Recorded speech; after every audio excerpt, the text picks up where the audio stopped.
જય શ્રી કૃષ્ણ મિત્રો, શ્રાદ્ધ પક્ષ ચાલી રહ્યો છે। શ્રાદ્ધ પક્ષના દિવસો એટલે પિતૃદેવતાની કૃપા પ્રાપ્ત કરવા માટેના શુભ દિવસો। આ દિવસોમાં ગરુડ પુરાણ સાંભળવાનું ખૂબ મહત્વ છે। આ ગરુડ પુરાણની રચના શ્રી વેદવ્યાસજીએ કરી હતી। ગરુડ પુરાણમાં મૃત્યુ અને મૃત્યુ પછીની સ્થિતિનું વર્ણન છે। પરિવારમાં કોઈ સ્નેહીજન મૃત્યુ પામે ત્યારે એ 12 દિવસ દરમિયાન ગરુડ પુરાણનો પાઠ કરવાની પ્રથા છે। ગરુડ પુરાણનો પાઠ કરવાથી મૃત વ્યક્તિની આત્માને શાંતિ મળે છે, તેમજ એમના પરિવારને જીવનમાં સત્કર્મો કરવાની પ્રેરણા મળે છે। આ વિડીયોમાં ગરુડ પુરાણનો અધ્યાય 3 સાંભળીએ, જેમાં યમયાતના નિરૂપણ વર્ણન છે। પાપી જીવને મૃત્યુ પછી યમ માર્ગમાં કેવી યાતનાઓ ભોગવવી પડે છે એ વર્ણન 3 અધ્યાયમાં સાંભળીએ। બોલો ભગવાન શ્રી હરિની જય। ગરુડજી ભગવાન શ્રી હરિને પૂછે છે કે યમ માર્ગની યાતનાઓ ભોગવ્યા પછી પાપી જીવ ત્યાંથી આગળ જાય છે, એટલે કઈ જાતના દુઃખો ભોગવે છે એ મને વિસ્તારથી કહો। ગરુડનો આવો પ્રશ્ન કરવાથી ભગવાન શ્રીહરિ મંદ મંદ હાસ્ય રેલાવતા બોલ્યા કે હે કશ્યપ પુત્ર, આ યાતનાઓનું પહેલેથી છેલ્લે સુધીનું હું વર્ણન કહું છું, એ સાંભળો। આ વર્ણન એટલું ભયાનક છે કે મારા ભક્તો પણ સાંભળીને થરથર ધ્રુજવા લાગે છે અને તું પણ ધ્રુજી ઉઠીશ।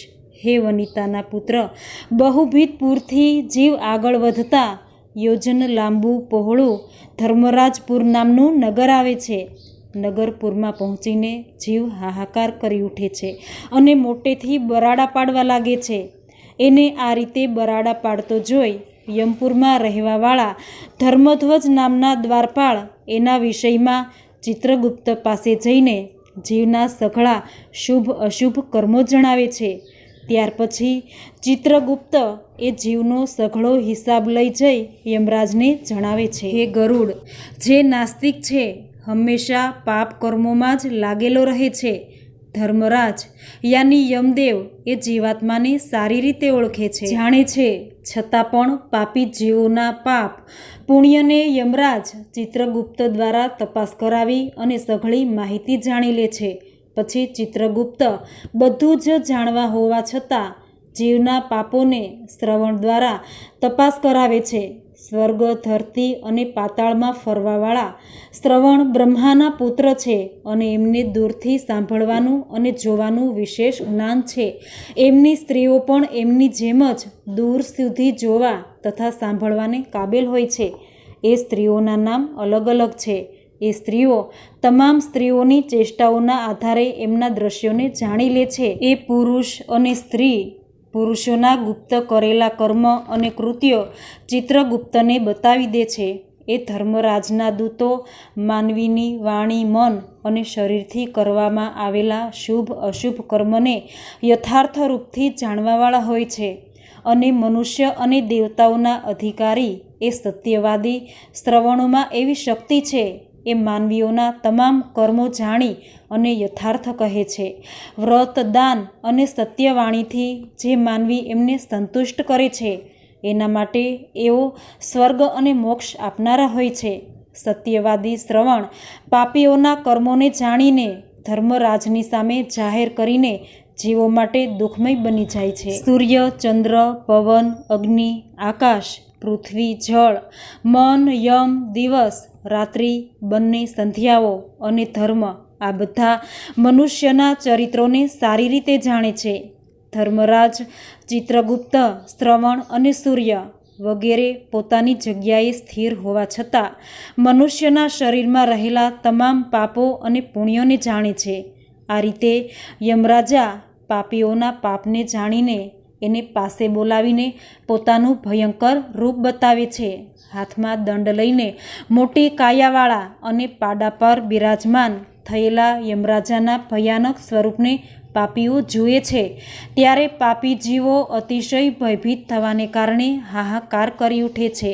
યમરાજ પ્રલયના મેઘ સમાન ગર્જના કરનારા, કાળા પહાડ જેવા મોટા શરીરવાળા, વીજળીના ચમકારાની માફક ચમકતા આયુધો ધારણ કરવાને કારણે અતિ ભયંકર અને બિહામણા ભાસે છે.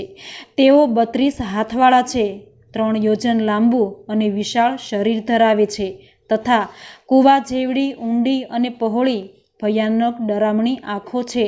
મોઢામાં સિંહ સમાન અતિ તીક્ષ્ણ દાઢો છે, લાલ લાલ આંખો અને લાંબુ નાક છે. તેમનો હિસાબનીશ ચિત્રગુપ્ત પણ મોત અને જવર વગેરેથી યુક્ત ભયાનક ભાસે છે.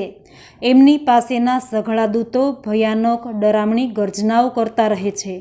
એમને જોઈને ડરી ગયેલ જીવ પોતે કરેલ દુષ્કૃત્યને યાદ કરી પસ્તાવો કરવા લાગે છે અને ભયાનક આક્રંદ કરતો જોર જોરથી વિલાપ કરવા લાગે છે તથા દાન પુણ્ય ન કરવાથી એ પાપાત્મા વારંવાર કાંપતો રડતો બરાડા પાડે છે. ત્યારે પાપીઓને ચિત્રગુપ્ત યમરાજાની આજ્ઞાથી પૂછે છે કે હે દુરાચારી પાપી, તે અભિમાનથી દૂષિત થઈ વિચાર્યા વિના કોના માટે આ પાપ કર્મ સંચિત કર્યા છે? હે મૂઢ માનવી, કામ ક્રોધથી અને પાપીઓની સંગતિથી ઉત્પન્ન દુઃખદાયક પાપ શા માટે ભેગા કર્યા છે? તે હસતા હસતા પાપો કર્યા છે. એવી રીતે હવે યાતનાઓ પણ ભોગવ. આ સમયે તું ગભરાઈ અને મોં શા માટે ફેરવી લે છે? તે જે અતિશય પાપ કર્મો કર્યા છે એ પાપ જ તારા દુઃખનું કારણ છે, એ તું જાણી લે. યમરાજા મૂર્ખ, પંડિત, ગરીબ, ધનવાન અને નિર્બળ, બળવાન સૌની સાથે સમાન વ્યવહાર કરવાવાળા છે. ચિત્રગુપ્તની આવી વાતો સાંભળતા જ પાપી જીવ પોતાના કર્મને વિચારતો ચૂપચાપ થઈને બેસી જાય છે. ચોરની જેમ નિહાલ થઈને બેઠેલો એ પાપીને જોઈ ધર્મરાજા એના પાપ માટે ઉચિત દંડ સંભળાવે છે અને કહે છે કે હે મહાપાપી અને નિર્દયી, તમે ઘોર અને ભયાનક નરકમાં જાઓ. યમરાજની આજ્ઞા મેળવીને દુર્દંડ, પ્રચંડ, ચંડ વગેરે દૂત એ પાપીઓને એક ફંદામાં બાંધીને નરકની તરફ ધકેલતા લઈ જાય છે. ત્યાં સળગતા અગ્નિની સમાન મહાવિશાળ એક વૃક્ષ આવેલું છે.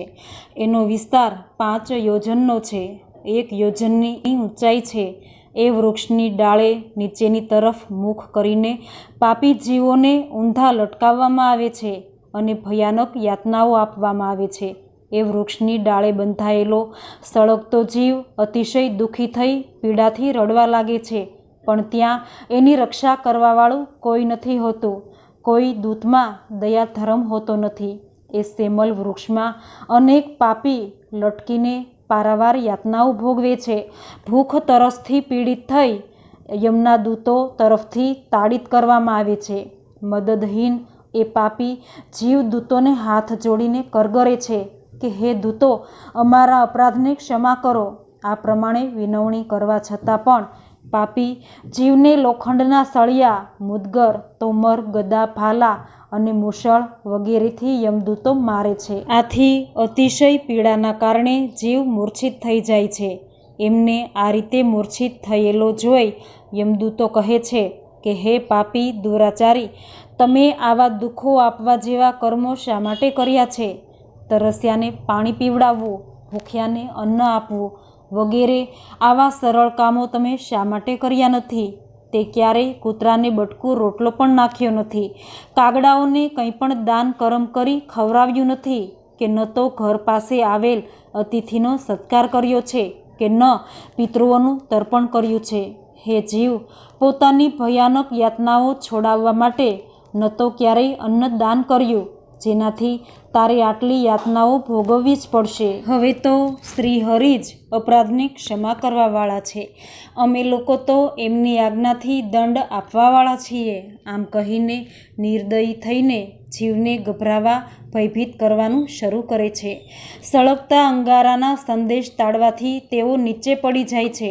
એમના પડવાથી પાંદડાઓની જેમ શરીર કપાઈ જાય છે અને એ જીવોને વૃક્ષની નીચે રહેવાવાળા કૂતરાઓ ખાય છે. આથી એ પાપી ભયાનક આક્રંદ કરવા લાગી છે. રડી રહેલા જીવના મુખમાં ધૂળ ભરીને દોરડાઓથી બાંધીને મૂછળથી ભયાનક રીતે મારવામાં આવે છે અને શૂળોથી પીડા આપે છે. તેવી જ રીતે જીવના શરીરને કરવતથી કાપીને ચીરીને 2 ભાગ કરવામાં આવે છે. કોઈ જીવને ધરતી પર સુવાડીને જીવોના ટુકડા કરવામાં આવે છે. કોઈ પાપીનું અડધું શરીર જમીનમાં દાટીને એના માથામાં ધારદાર તીરોનો વરસાદ વરસાવવામાં આવે છે. કોઈને દયાહીન થઈને કોલ્હામાં નાખીને ઈખની સમાન તળે છે. કેટલાક જીવ સળગતા અંગારા સહિત અડધી બળેલી લાકડીઓને ચારે તરફથી ભેગી કરીને લોખંડના ગોળાની માફક તપાવવામાં આવે છે. કોઈને ઉકળતી કડાઈના ઘીમાં કે કોઈને ગરમ તેલમાં પકોડાની જેમ તળવામાં આવે છે. કોઈના હાથ પગ બાંધીને નીચે લટકાવવામાં આવે છે. કોઈને અતિશય ઊંડા કૂવામાં ફેંકવામાં આવે છે. કોઈને ઊંચા પર્વત પરથી ગબડાવવામાં આવે છે. કોઈને ભયાનક કીડીઓના સમૂહમાં ફેંકવામાં આવે છે અને કોઈને ભયાનક કીડીઓથી કરડાવવામાં આવે છે. આ સઘળા જીવોના વજ્રની સમાન ચાંચવાળા માંસભક્ષી કાગડા અને ગીધ વગેરે પાપી જીવના શરીરને નોચે છે.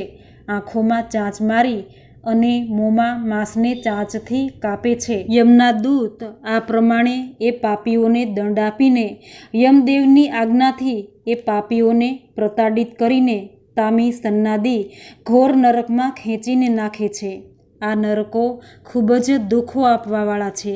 એ ઉપરાંત શિમળાના વૃક્ષ પાસે પાપીઓને જે દુઃખ મળે છે એનું વર્ણન થઈ શકે એમ નથી. એ ભયાનક યાતનાઓથી તો ભલભલાના હાજા ગગડી જાય છે. ભગવાન શ્રીહરિ કહે છે કે હે ગરુડજી, બધા મળીને 84 લાખ નરક છે.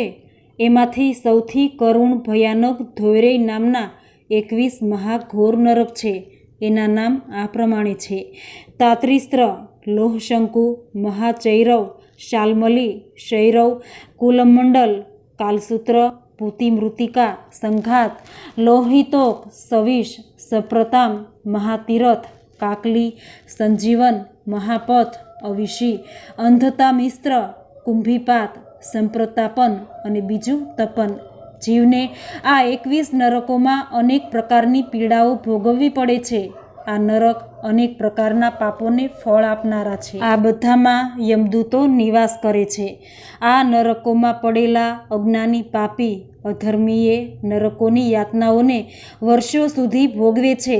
તામિસ્ત્ર, મહાપથ, અંધતા મિસ્ત્ર અને શૌર્વાદિક જેટલા નરકો છે એમનો ભોગ સ્ત્રી પુરુષના સંયોગવાળા પાપથી ભોગવવા પડે છે. આ પ્રકારે કુટુંબીઓનું પાલન કરવાવાળા અલગ થાય છે અને કુટુંબનું પાલન ન કરીને અને પોતાનું પેટ ભરવાવાળા પાપી આ લોકમાં કુટુંબ અને શરીર બંનેને છોડીને પરલોકમાં જઈને આ રીતની યાતનાઓ સહન કરે છે. એમના પાપનો ઘડો ભરાઈ ચૂક્યો હોય છે. આ બધા એના ફળ ભોગવે છે. બધા પ્રકારના દંડ સ્વરૂપ ફળોને ભોગવીને મનુષ્ય ભોગવવાવાળું શરીર અહીં છોડીને દ્રોહરૂપી પાપનું સંબળ લઈને અંધકાર સ્વરૂપ અંધતમ નરકે જાય છે. કેટલાક એવા છે જે ફક્ત અધર્મથી જ કુટુંબનું પાલન કરવાની તૈયાર રહે છે.